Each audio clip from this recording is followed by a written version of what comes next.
Good evening and welcome to this Triple Science C3 revision session. We'll go through some of the C3 content today. First of all, can you make sure you've got your volume turned up on your computer, and you'll need some paper, a pen and a calculator.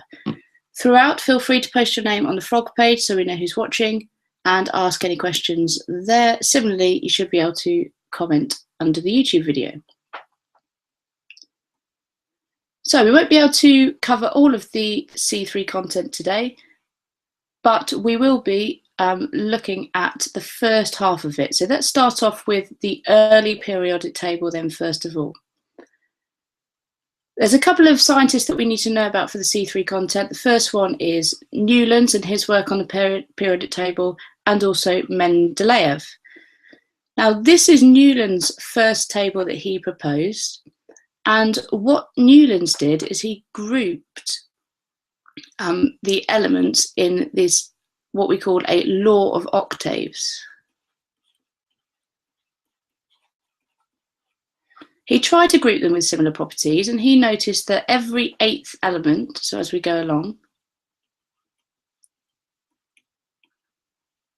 he noticed that every eighth element had similar properties, hence the law of octaves. But unfortunately, the pattern started to break down a little bit, and people had problems with this table because he ended up having things like iron in the same group as oxygen and sulfur. So he had metals mixed in with non-metals, and that was one of the big problems of his periodic table. So some of the reasons he was criticized for his table were that he had metals mixed in with non-metals,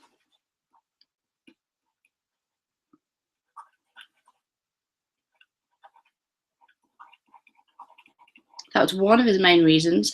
Because of this, you'll notice it in an exam. If you get given this kind of table, you can have a look at the elements and notice that iron here is with oxygen and sulfur. And also the pattern started to break down after iron. So he didn't find this relationship of this law of octaves where every eighth element had similar properties.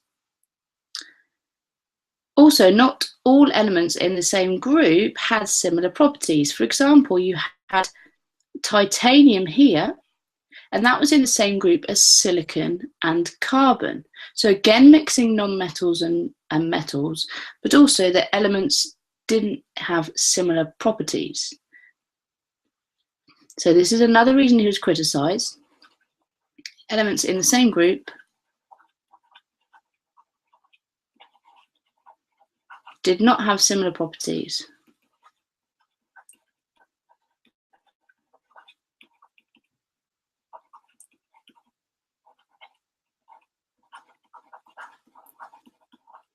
And finally, he didn't leave any gaps in his work. You can see here there are rows of 7 elements after each other, and he left no gaps.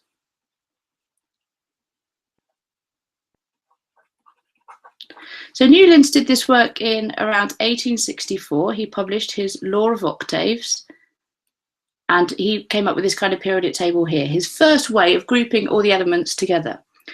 Then came along Mendeleev, and Mendeleev's table looks a little bit different. You'll need to recognize this as the work of Mendeleev.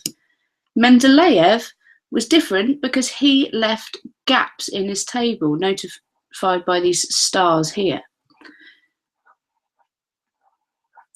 And this was really important.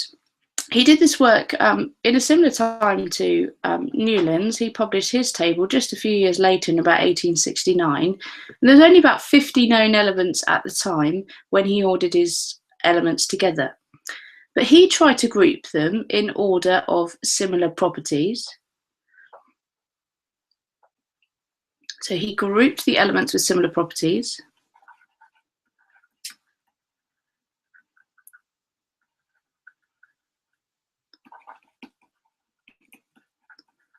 And really importantly, he left gaps in his table for undiscovered elements.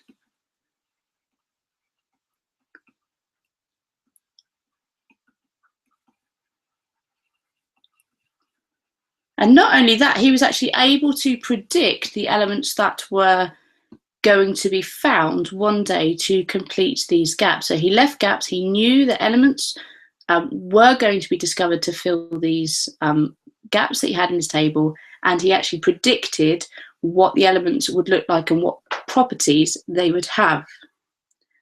And he left gaps because he didn't want to force all the elements together. He wanted to make sure that elements in the same groups had similar properties. Okay, so that's not a group, but elements in the same group have similar properties to each other. So he didn't want to force them all together and make it not fit, like started to happen with Newton's table. He wanted to leave those gaps in there. He also put his table in order of atomic mass. So those elements that are lined up here are in order of atomic mass, which is slightly different to our modern periodic table that we see today.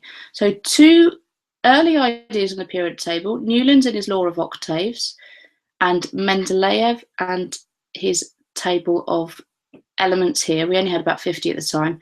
Mendeleev left the gaps for undiscovered elements and tried to group everything with similar properties together. Let's have a look now at the modern periodic table. So we group everything a little bit differently in the modern periodic table. Most importantly, rather than the atomic mass, although generally it does go up in atomic mass, we group them in atomic number. So elements ordered, sorry, I shouldn't say grouped, elements ordered by atomic number.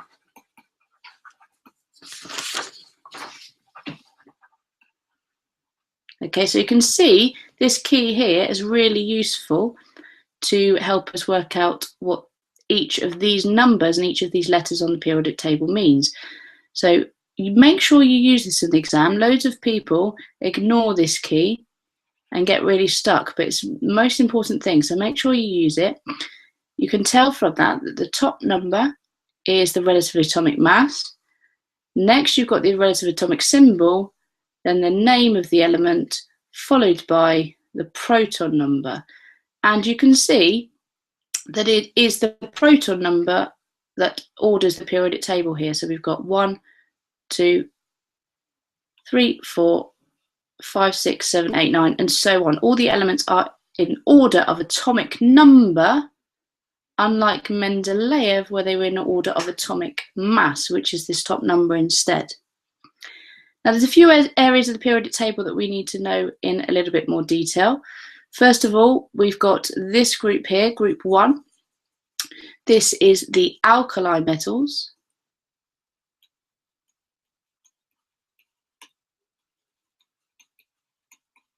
We've also got over here the noble gases, which are group 0, these unreactive gases, because they've got a complete outer shell. And we've also got, of interest to us, group 7. Group 7, hopefully we had to name group 7 already. Have a think about what it's called. Well done if you remembered, it is called the halogens. And these are important areas of the periodic table that we need to know about in a little bit more detail. The final area that we need to look at is the middle block here. This middle block of metals is called the transition metals.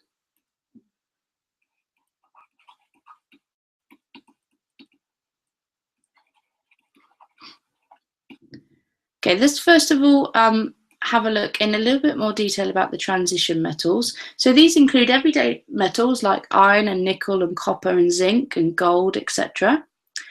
And there's a few important things for triple chemistry that we need to know about. First of all, the idea that they make coloured compounds. And that comes up a little bit later on where we're talking about testing for positive ions. It's really important to remember that anything in the transition metals tends to make coloured compounds, and also they make good catalysts. For example, iron is used in the Haber process, which we'll talk about later. So a lot of these, and nickel you would have remembered from C1 in the hydrogenation process. A lot of these elements in here make good catalysts. The last thing that we need to remember is that they make ions with different charges. For example, let's take iron here. You can have Fe2+ as an ion of iron, or Fe3+.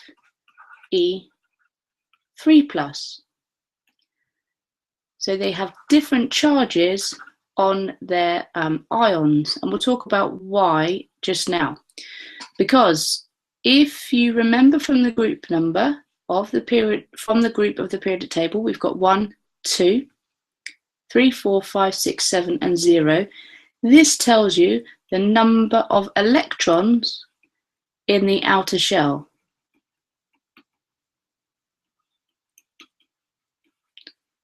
So everything in group 1 has 1 electron in its outer shell, everything in group 2 has 2, and we jump this block of transition metals, and everything in group 3 has 3 electrons in its outer shell, etc. Until we get to 0. Importantly, this is not called group 8, you must refer to it as group 0 in your exam. And the reason that is although neon downwards have 8 electrons in their outer shell, helium has a full outer shell when it just has 2 electrons in its outer shell. And that's why they don't call it group 8 anymore, they call it group 0, because helium has a full outer shell, but it only has 2 electrons in the outer shell and not 8 like the others.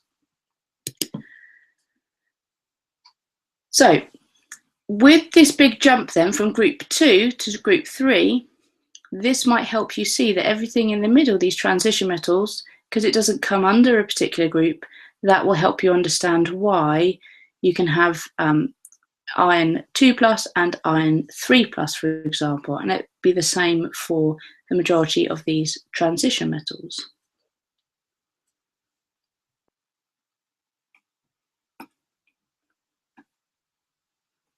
Okay, here are a couple of questions for you to have a go at. I'm just going to check the comments and get back to as many people as I can. So have a go at these questions, and then I'll be back in just a sec.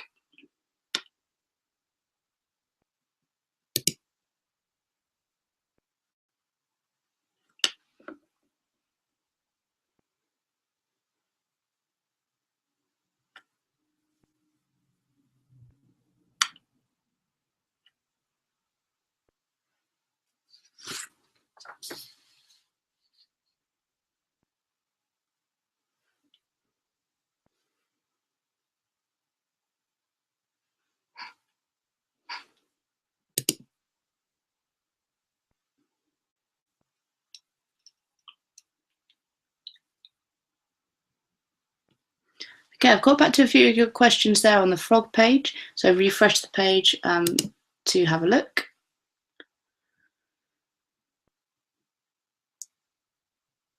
Okay, let's go through these questions then. First one says, how did Mendeleev know that there were undiscovered elements? So 2 marks here. What they wanted was the idea that he wanted to keep the elements with similar properties in groups.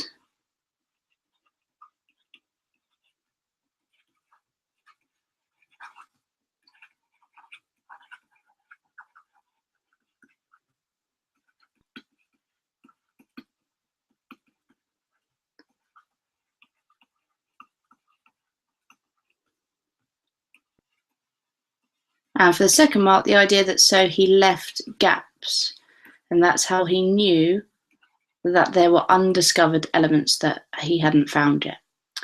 How did Mendeleev order the periodic table? He ordered it by atomic mass. And how are the elements now ordered in the modern periodic table? They are ordered by atomic number. Question 4, what does the group number tell you about the electron structure of the elements in that group? It tells you the number of electrons in the outer shell. Okay, so very well done if you got those correct. Expect in an exam to be able to compare the early and the modern periodic table. You might even get a 6 marker asking you to compare the two tables.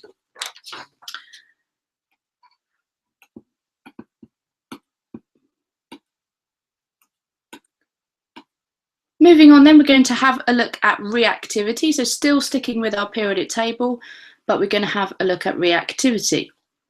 And we're going to have a look at reactivity into 2 groups. That is group 1 and group 7. Now, groups 1 and 7, hopefully you'll be able to name them now from the previous slide. Just to recap, these are the alkali metals. And think if you can name the group 7. Well done if you said that they were the halogens. And for your C3 paper, we need to know about the reactivity in these groups. And they're opposite to each other. So with the alkali metals, they get more reactive as you go down the group.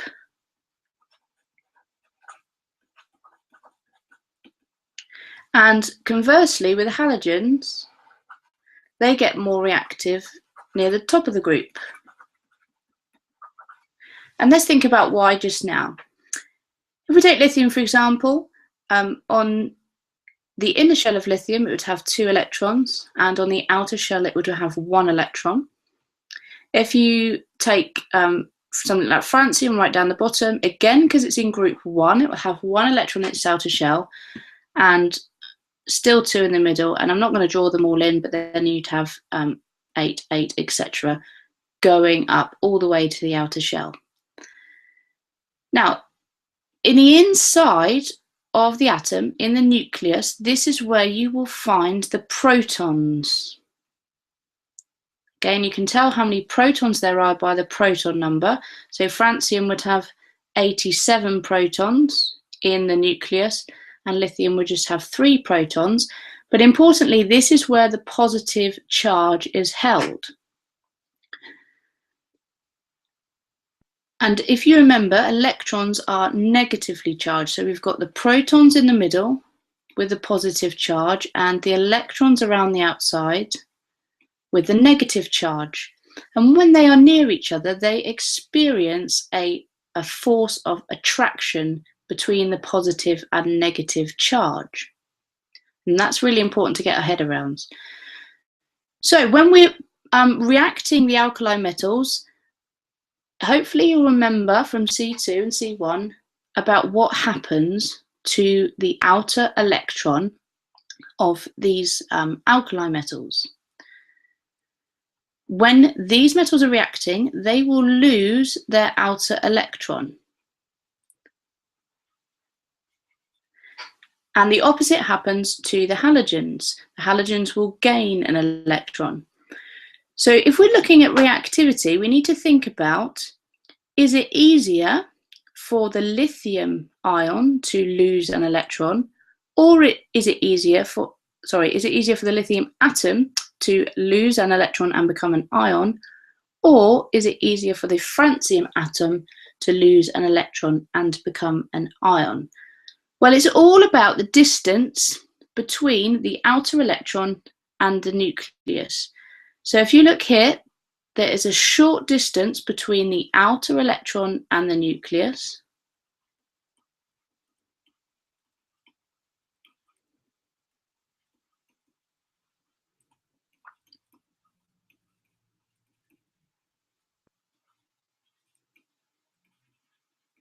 And that means, because there's that short distance, there's going to be a strong attraction force between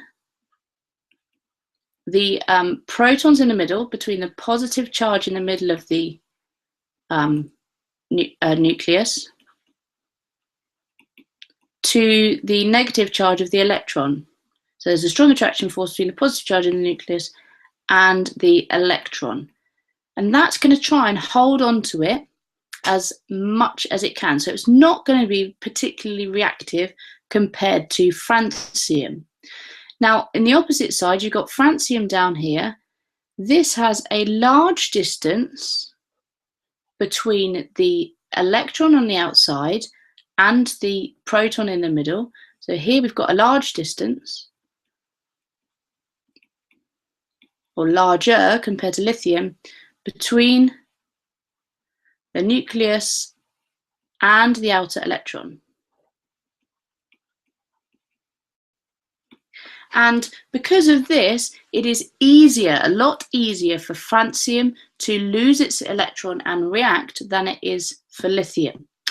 So just to recap, because the outer electron is further away from the nucleus, there's less of an attractive force between the outer shell electron and the nucleus. Therefore, it is much easier for francium to give it away than it is to lithium.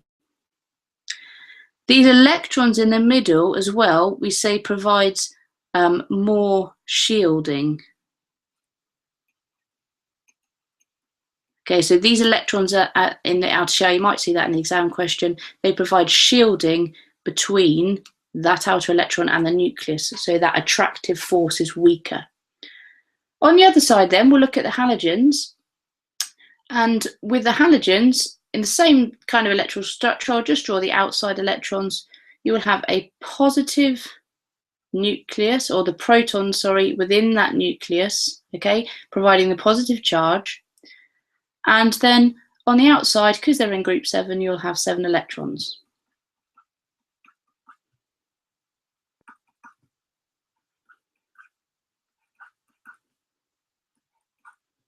Just missed that one up there. Okay, so 2, 4, 6, 7, 2, 4, 6, 7. So the outer shell of these halogens have 7 electrons, and unlike the metal atoms that want to give away an electron to become an ion, the halogens want to gain an electron to become an ion. And when they gain an electron, then they will overall have a negative charge. But if you look at this electron structure for fluorine, fluorine is going to want to gain an electron here. And if you have a look, where it wants to gain that electron, it's going to have a strong attractive force between that outer electron shell and the nucleus.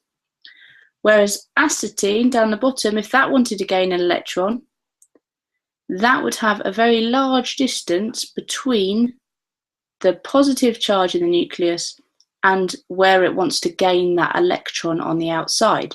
So here, a short distance means that it is more reactive, because it is easier to gain an electron. Because of that stronger force. So there's more of a force of attraction to gain that electron there. So the opposite happens in the alkali metals and the halogens. And what I'd recommend you do when you get your data sheet, you can draw a big arrow down on the left-hand side and a big arrow on the right-hand side to remind you of those rules of reactivity.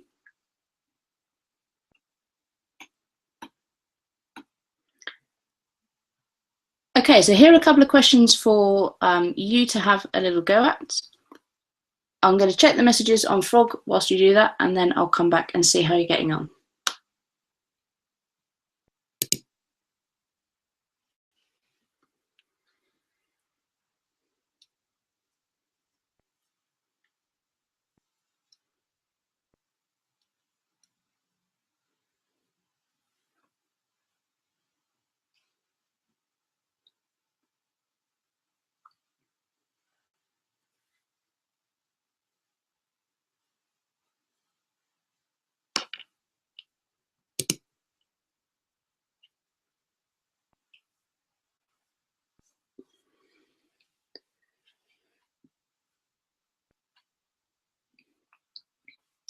Okay, just had a question about the reactivity of other groups in the periodic table.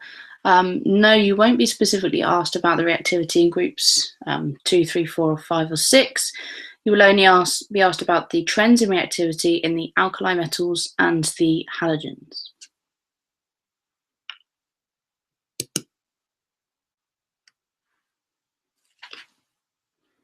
Okay, just one more minute to have a go at these questions, and then we'll go through the answers. Don't forget to write your name on Frog or make some comments below on the YouTube video.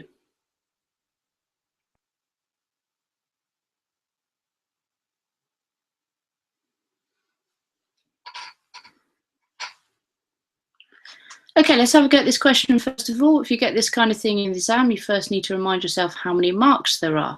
So it says, draw and explain how the trend in reactivity of the, describe and explain how the trend in the reactivity of the alkali metals, and it's worth 4 marks. So if we're describing and explaining the trend, we need to say, first of all, that reactivity increases down the group.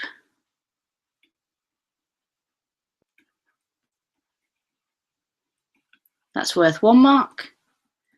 You need in there also the idea that the outer electron is further from the nucleus.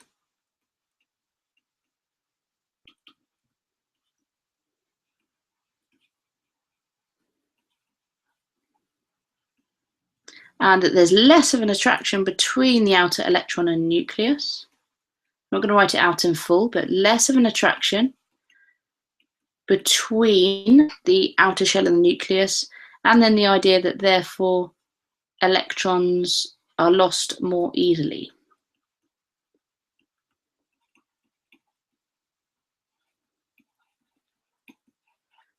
Typical question exam, name an element more reactive than potassium. So you have to find potassium in your data sheet and find one that is more reactive. So you could have chosen any of them from rubidium, cesium, or francium.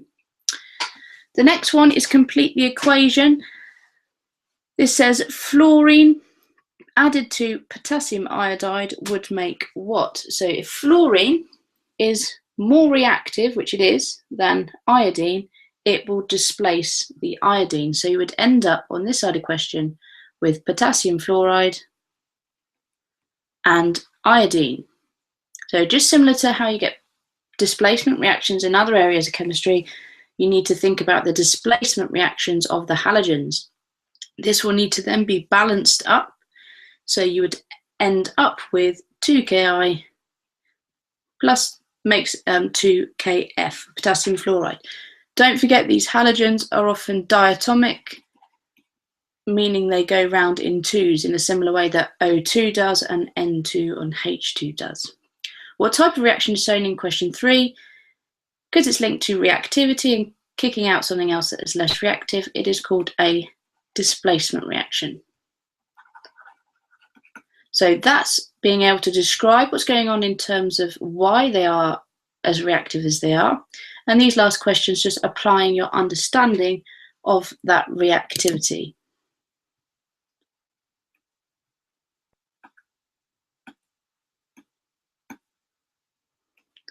Okay, moving on then, we are going to talk about water. And there's actually a lot that you need to know for C3 about water. First of all, there's 2 different types. There is hard water and there is soft water. And we're going to talk about what that means. And also, we are going to talk about how we turn hard water from soft water. Okay, so we have 2 types of hard water. We have permanent hard water and temporary hard water. And both of these types of hard water contain ions, which are calcium and magnesium ions. But they don't have to have both of them in. It depends on where that water has come from, but they might have calcium or magnesium ions in the water. These 2 different types are because temporary hard water can be softened when it boils, whereas the permanent hard water, that stays hard when boiled. And we'll talk about it a little bit more later, but we need to think about temporary in terms of only to do with boiling. Okay, so temporary is soft when boiled, and I'll explain why that's important a little bit later on. So permanent hard water tends to contain calcium sulfate whereas temporary hard water often contains ions called calcium hydrogen carbonate ions.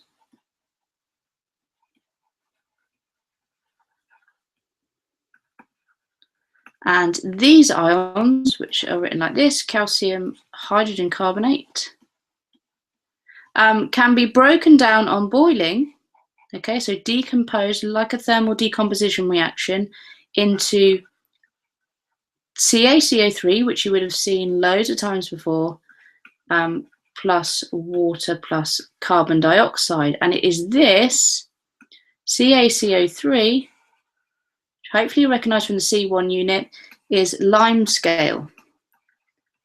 And that lime scale clogs up your kettles, so it causes reduced efficiency in your kettles. And causes a major problem. So yes, it's great that you can get rid of those ions in the water, but at the same time, it causes lime scale, which reduces efficiency. Now, these can be good. People quite like calcium ions and magnesium ions in the water, especially for the health of bones and things like that. And some people have a preference as to whether they like the taste of hard water or the taste of soft water. And a lot of people can tell the difference between the two. But the main problem with this hard water is that it produces lime scale. And also, the problem with the hard water as well is that it needs a lot more soap to produce bubbles. So this hard water here, if you're trying to do washing up or using a washing machine, it needs more soap to produce a lather. Okay, whereas the soft water needs less soap to produce a lather. So in terms of cost, if you live in a soft water area, the cost of your washing is going to be a lot cheaper if you use soft water compared to hard water. And also you've got a problem in the hard water area of clogging up lime washing machines and kettles and things because of that lime scale. And you can use a titration equipment. You need to recognise that in the exam, where you have a burette where you can put the soap solution in, and you can have your water in a conical flask and see how much soap solution is needed to produce those bubbles, that lather on top of your water. And they might give you some data in the exam to help you work out whether the water in this kind of situation is hard or soft water. Now, the problem with hard water as well, if it didn't get any worse, is that it makes scum. So think hard scum.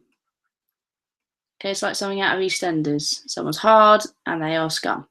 Okay, so get that link to remind yourself about hard water and the idea that when soap reacts with that hard water, it will produce scum, which can stain your clothes and cause loads of problems.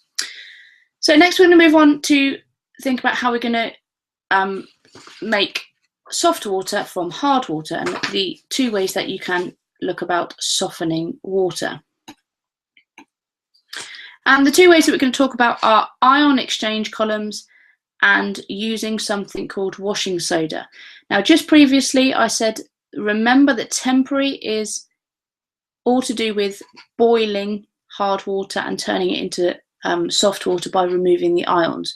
Because in these two methods, we're talking about both permanent and temporary hard water being able to be softened using these two methods. So I don't know why they call it permanent, because it's not permanent at all, because you can actually soften it. Permanent and temporary is only in terms of when the water is boiled. So let's start off by looking at ion exchange columns, and then we'll look at washing soda, and this all links into how do we get hard water into soft water. First of all, then, the ion exchange columns, you will have a column that the water can go through, and inside that column you will have a resin and loads of insoluble resin molecules. So if we were to look, we'd have a column where the hard water would go in, and we'd have soft water coming out, and inside that column you'd have it packed full of this resin. And if I just blow up one of these resins here, that is what we're looking at. So onto that resin is stuck sodium atoms. Okay, so on that resin here, if I do those in red, you would have sodium stuck to the resin. And all you need to know about the exchange column is the idea that any of those ions that are in the water, like the calcium, magnesium, will swap with the sodium ions. So if these are our calcium ions that are in the hard water, they will go to the resin and exchange with the sodium ion, which was here. So we've got our sodium ions around here, and it's called an ion exchange because the calcium will come in and exchange with the sodium.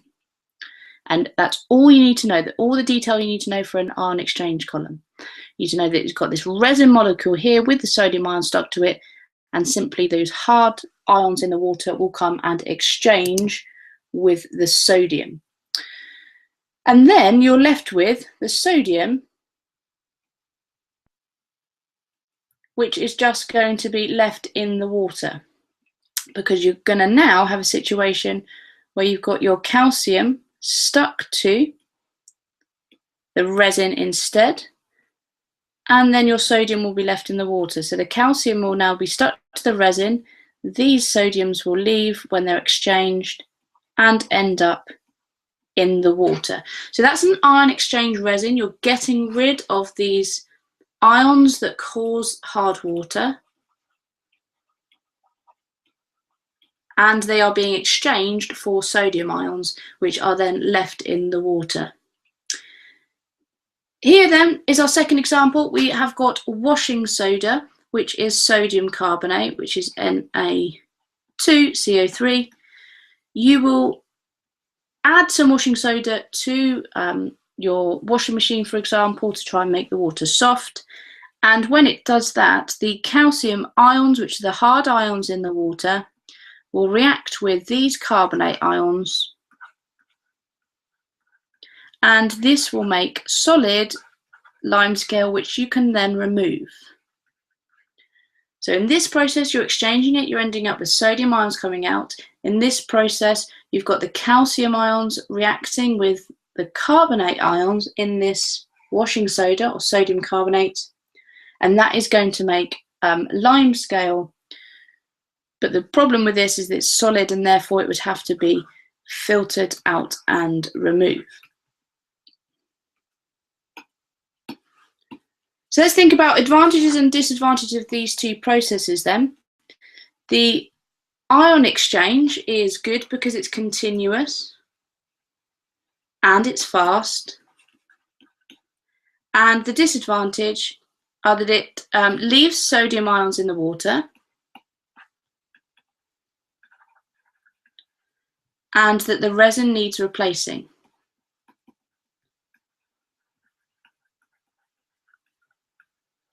With the other example, with the sodium carbonate or the washing soda, this is a batch process. Okay, so you just keep adding it and then removing the limescale and adding a bit more and removing the limescale, as opposed to the ion exchange. It's cheap and it's quite an easy method to do. Disadvantages, again, it leaves sodium in the water, because if you remember, this was sodium carbonate, Na2CO3. We've talked about that going off and bonding with the carbonate to make CaCO3. Sorry, bonding with the calcium to make CaCO3. That leaves then sodium to be left in the water. So they both have that same disadvantage. And also the idea that you have to then remove the precipitate. So that solid calcium carbonate that's formed, you need to remove that by some sort of filtration process. So some of these ion exchange examples are actually integrated into machines, so the water can go through an ion exchange before it goes to where it needs to. And whereas the washing soda is something that you would add to a machine or a device that you're using.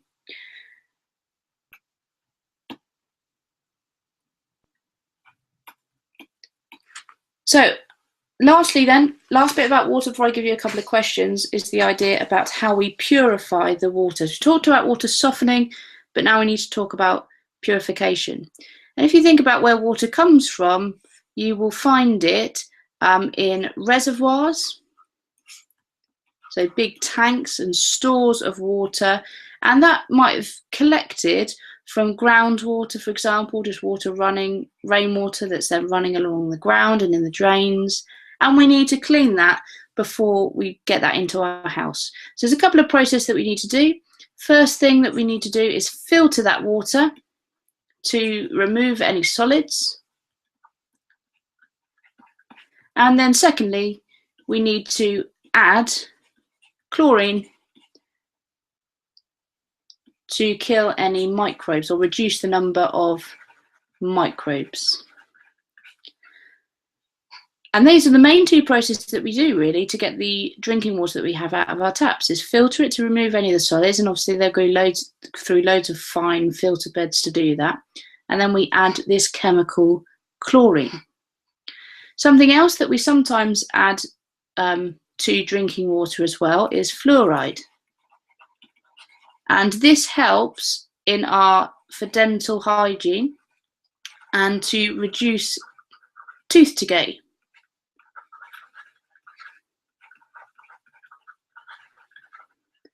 Now there's major controversy with this fluoride being added to water because in high doses it can cause cancer.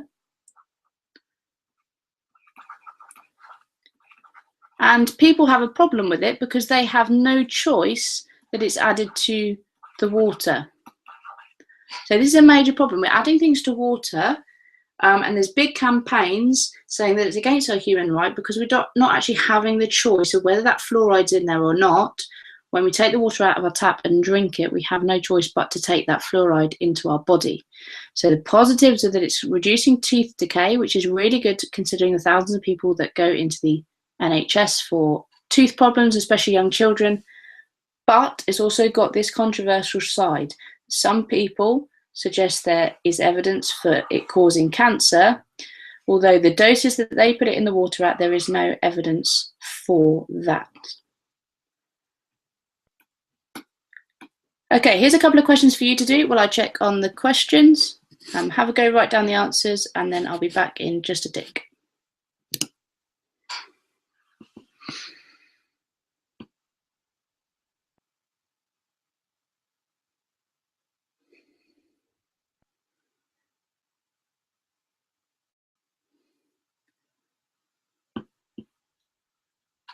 Okay, just had a perfect model answer for the reactivity of alkalis sent through to Frog, so really well done. And it will be exactly the same but in reverse for the halogens as well. So really well done. Have a go at these questions on water softening. Hopefully you'll do well on these too.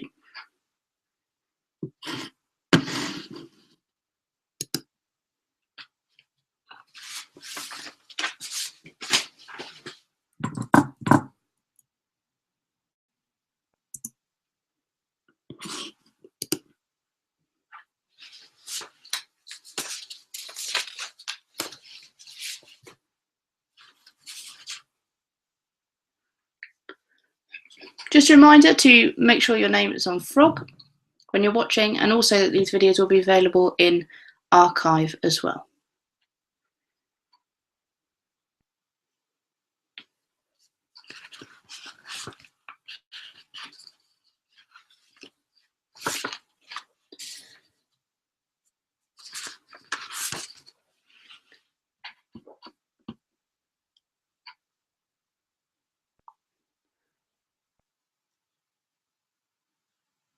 Okay, let's go through the answers to these questions then. First question here says, describe how an ion exchange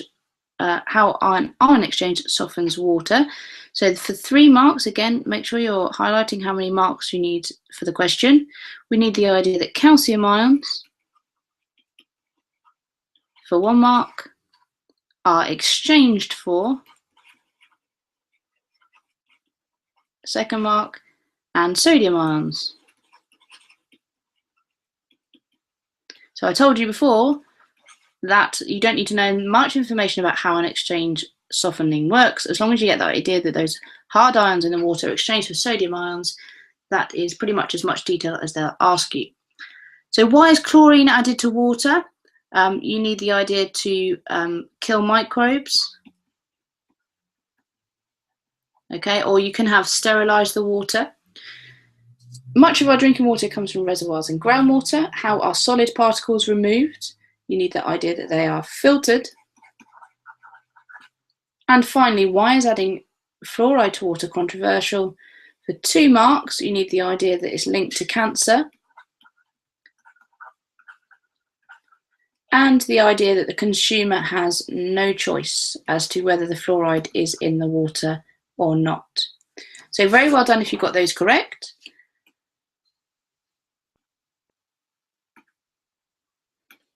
The last thing that we're going to look at is the Haber process. So the final topic, I'm just going to go through it and then we'll go through a couple of questions and then that's the first half of C3 done.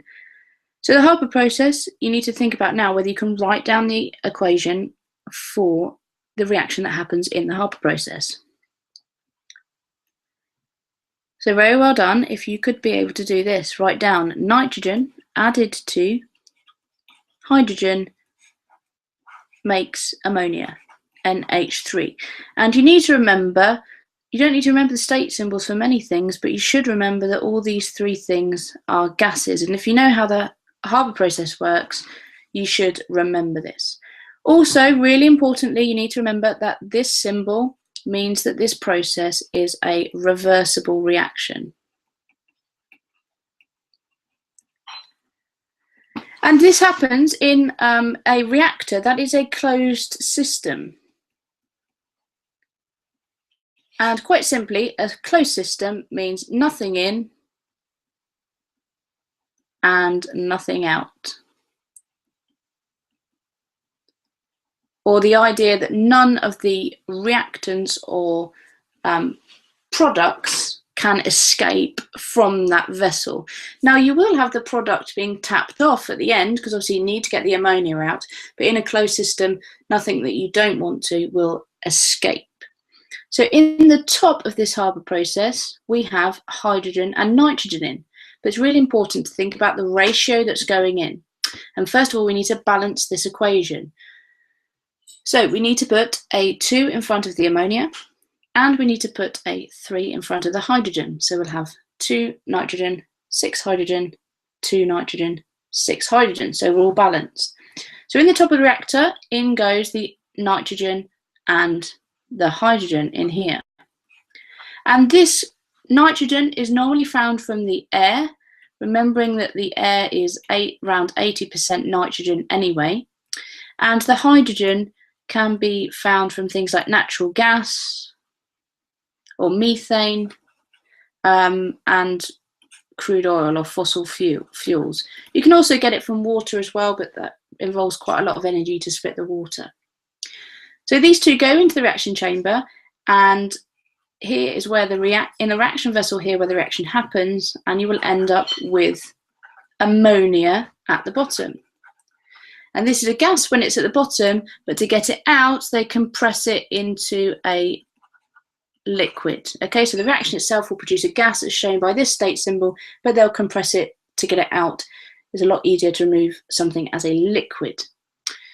In here, this is important as well. This catalyst inside the reaction vessel is an ion catalyst. Remember from the beginning of this revision session, we were talking about transition metals being good catalysts, and that is the case with iron here. Transition metal, Fe, used as a catalyst in the Haber process.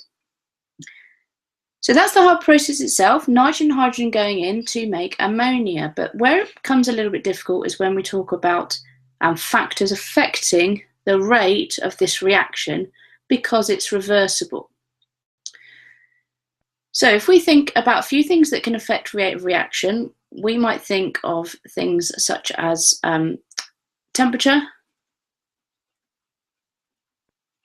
and pressure. And we might think from C2 back to surface area, concentration and things like that. But the ones we're going to concentrate on for the Haber process are temperature and pressure. If you have a look at this equation, we've got 1 mole, because there's no number here, so this would be 1 mole of nitrogen, 3 moles of hydrogen, making 2 moles of ammonia. And what would happen when you first started the reaction off was this nitrogen, which I'll depict by a green circle here, and the hydrogen would be in the reaction vessel together, and they would make ammonia. Now, if you draw it out like this, you can perhaps hazard a guess as to which way the reaction will favour when you increase the pressure. So if you increase the pressure, you're thinking about squashing these particles together. And when you increase the pressure, you will favour this reaction. You will favour the forward direction. So increasing the pressure favours the forward direction. That means you will increase the amount of ammonia you make if you increase the pressure. In other words, you will increase the yield of ammonia when you increase the pressure. The other thing we need to talk about is temperature. Now, importantly, with a reversible reaction, you've got 2 different things going on. You've got an exothermic reaction in one direction. So the forward direction here is exothermic, meaning that when the nitrogen and hydrogen come together, heat energy is released. And because it's a reversible reaction, you need to remember that if the reaction is exothermic in one way, it is endothermic in the other direction. So it takes in heat.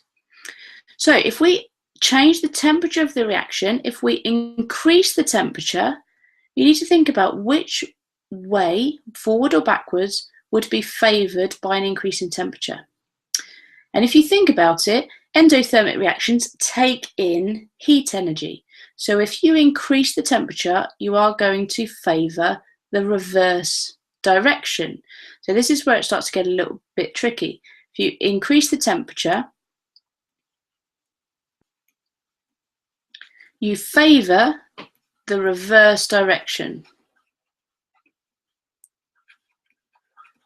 That means you will get a lower yield of ammonia. So yield is just how much you get. So there's a couple of things going on here. The first one, if you increase the pressure, that favours the forward direction, so you get more ammonia. But if you increase the temperature, you favour the reverse direction. So let's have a look at this in a little bit more detail on this side.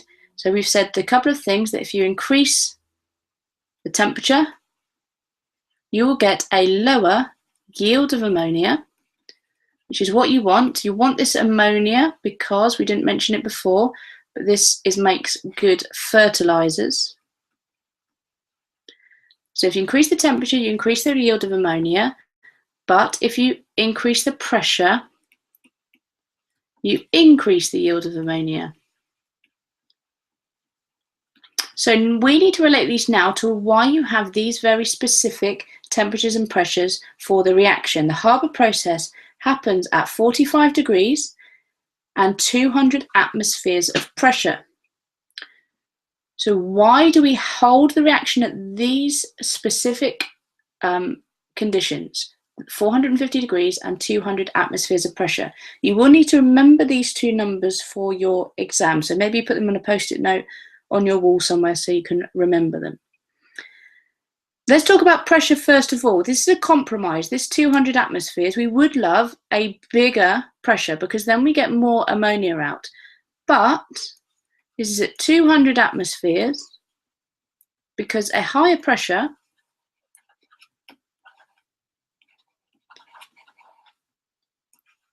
means really expensive equipment.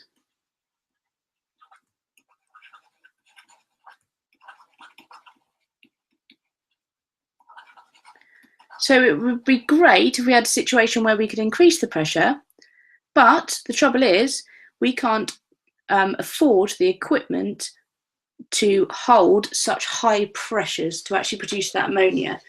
It's just not cost effective at all if we try and increase the pressure too much. So that's the compromise that we make at about 200 atmospheres. That gives us a pretty good yield of ammonia without being too expensive. And in terms of temperature, this is quite a tricky one to get your head around. We know generally as a rule that if you increase the temperature of a reaction, you increase the rate of reaction. So looking at C2, the idea that you're increasing the number of particles with the activation energy and you're increasing the number of collisions. So normally if you increase the temperature, you increase the rate of reaction. And this is why this is at 450 degrees, not lower. Because if this temperature was too low, we would get if this temperature was too low, we would get a better yield of ammonia, but the reaction would happen so slowly. So a lower temperature would be better,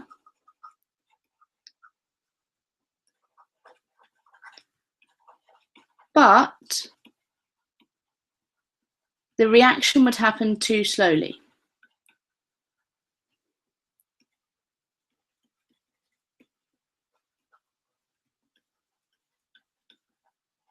So that's why we have that compromise at 450 degrees C, because you wouldn't want to wait several hours for a slightly better yield when you can increase the rate of reaction and have a slightly lower yield. So the idea that it would be better to wait maybe 10 seconds for a 10% yield than it would be to wait 60 seconds for a 20% yield. So this is quite difficult to get your head around, so do take a note of it and try and remember it. Maybe go onto the archive and pause the video back. But the idea that, yes, increased temperature would produce a lower yield, but we have to have it at quite high temperature, otherwise the reaction would happen far too slowly. So that's about it for this C2 revision session. Feel free to post any more comments that you want to, and I'll try and answer those now. If not, access this in the archive, or if you're on the Revision Monkey YouTube channel, I will leave it up on there for you to see.